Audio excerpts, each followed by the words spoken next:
This is a sensor-based door lock circuit. The circuit uses a Hall sensor and a small magnet to open the electromagnetic door lock. This is the Hall sensor. There are two LEDs indicating the status of the operation, LED 1 and LED 2.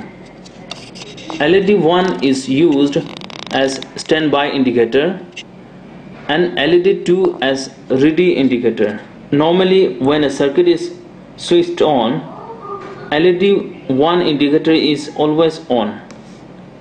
To open the door, you have to follow 3 steps. Bring the magnet to the Hall sensor. Check if the ready indicator glows.